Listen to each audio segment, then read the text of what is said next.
If you're a young Duke on Arrakis with the right hookup for the spice, then you've already seen the future, and you know this episode is about the late, great Frank Herbert, creator of Dune.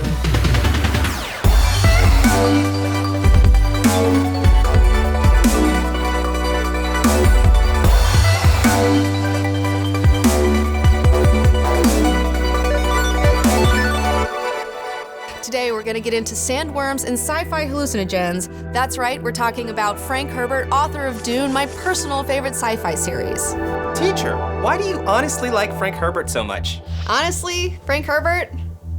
Oh my lord, when people ask me, like, if you could talk to anybody dead, you know, like who would you talk to? Who would you want to have a discussion with? And Frank Herbert is like number one on my list, okay? Like this guy is so smart. Like I feel like we really messed up. Like we should have put him in charge of everything, okay? We should have put him in charge of the earth, okay? Because that's how much this guy understands like economics and politics and religion and power and like ecology. It's insane. And this guy was so ahead of his time, it's out of control. And like another thing about Herbert is just like he's created a world, the Dune universe, that is like so ridiculously well thought out. It's such a real world that you can literally get lost in it. Like you can get lost in it. In fact, for a long time, like now I've read all of the books, but for a while I would save them specifically for a time in my life where I was like really down in the dumps about something, and then I would like break in case of emergency and bust out a new Dune book, and I would read it, and I would get so immersed in thinking about this crazy Dune universe that I would totally forget about my own problems. And it worked every single time. It would always get me out of a rut.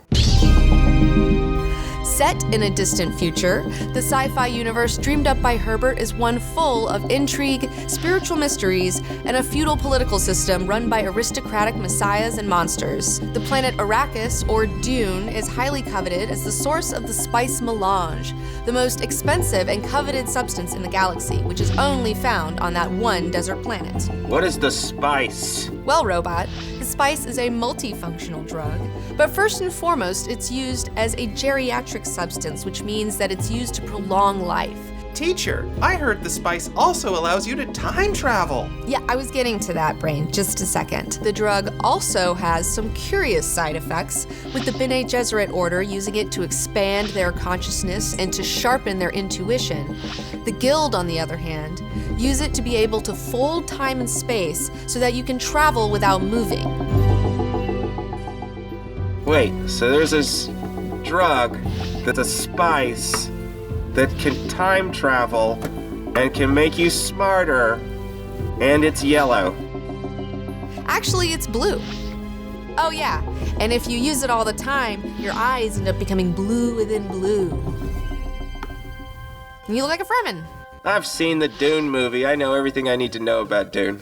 No, you don't, Robot, because Dune really can't be made into a movie, all right? It's way too long and complicated. It needs to be like an HBO television series. That's what Dune should be.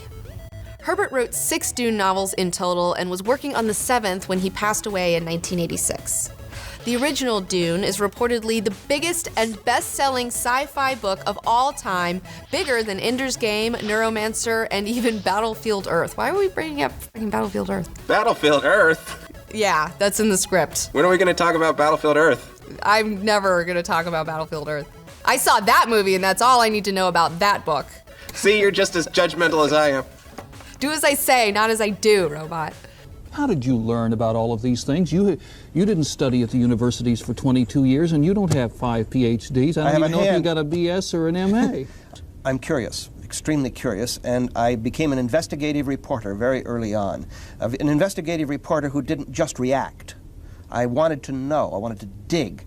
But there's something about your imagination, the special vocabulary that you've created.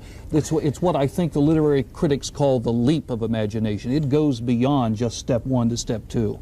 Well, I've done many things. I have a very checkered career, and I've looked for jobs that taught me things. I've been a speechwriter and researcher for a United States senator, for example. That's where I learned politics. I was a ghostwriter for Sam Hayakawa. That's where I learned semantics. Teacher, I want to hear about Frank Herbert's personal life before he wrote Dune. Well, before he created Dune, Frank Patrick Herbert Jr. worked as a journalist, photographer, editor, and book reviewer. He was born in Tacoma, Washington in 1920, and in 1938 he went to live with his aunt and uncle in Oregon. The following year, he lied about his age to get his first newspaper job at the Glendale Star. For several years, Herbert was a writer and editor for Living magazine, among other publications. In the early 1950s, he started getting short stories published in magazines like Startling Stories and Astounding Science Fiction. The seeds, however, of his greatest work were planted when he went on assignment to write about the Oregon Dunes near Florence, Oregon. Something happened to him when he was out there, but whatever it was, it kicked off 6 years of him researching in order to begin writing Dune. Maybe he met some aliens in the desert. Maybe so, I don't know what it was, but something about those sand dunes in Oregon really just made some shit happen in his brain.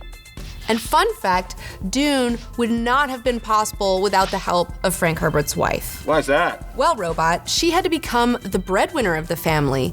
She went back to work full-time writing and advertising, and this supported them while he took the 6 years to do research and write Dune. 6 years? 6 years!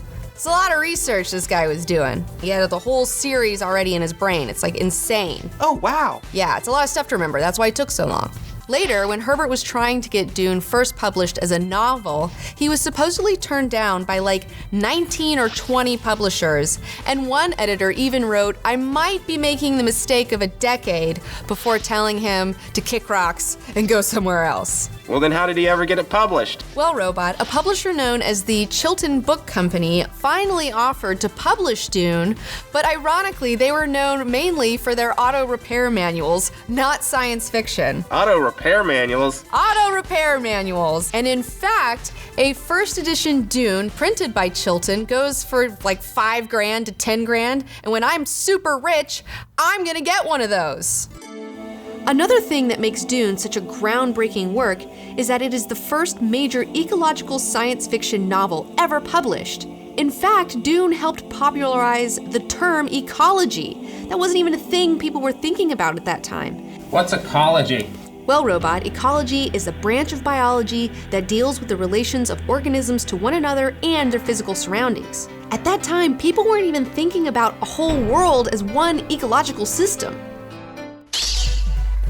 Greater Creators is a study of creative icons who push the boundaries of art and whose influence can still be felt today. So take a seat, class is in session.